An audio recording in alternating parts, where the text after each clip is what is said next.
In this video, we're going to be looking at a Portolan atlas from the Newberry Library's Ayer map collection. This book of 6 maps was created around 1550 by Battista Agnese, a famous Genoese map maker working in Venice.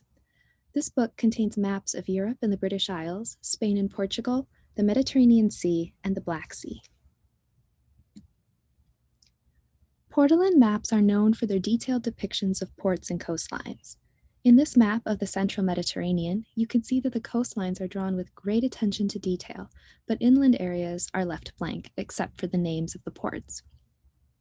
If we compare this map to a Google Maps view of Italy, you can see how accurate the map is in capturing the shape of the coastline.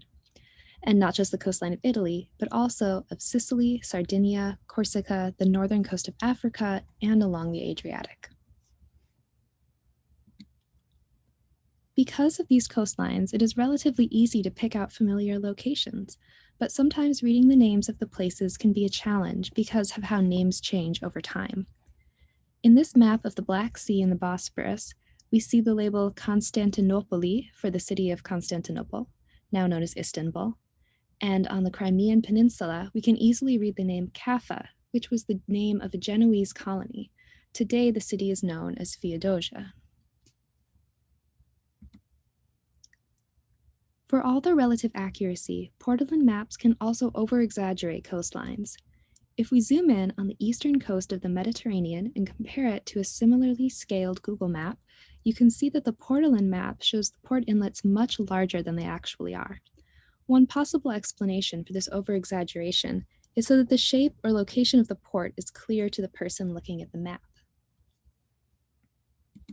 Likewise, the island of Albaran in the western Mediterranean appears significantly larger on this map than in real life. These maps are at a similar scale, but Albaran is not visible at all on the Google map, and you can see the red dot is pointing to where that island is. You can't see it at all on this one from this scale.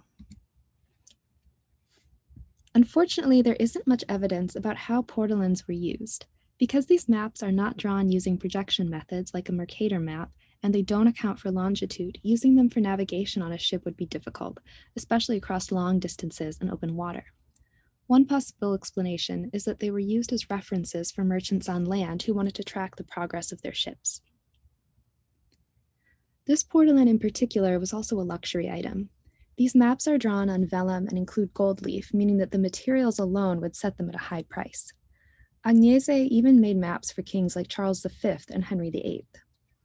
In this map of Spain, Portugal, and Northwest Africa, we can see that Agnese's clean, simple, and elegant style. He uses black, red, blue, and green inks and gold leaf.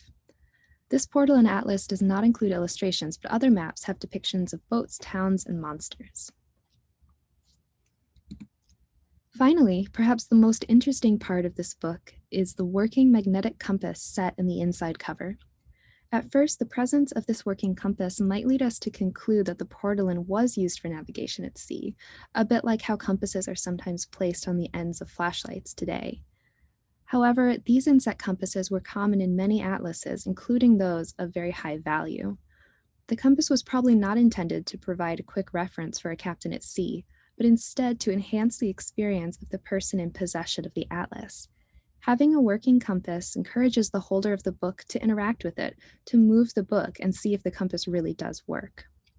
When you open this atlas, even if you are in a castle in the middle of Europe, seeing the beautiful maps and watching the compass move will connect you to the world of sailing, trade, and perhaps most exciting, of exploration.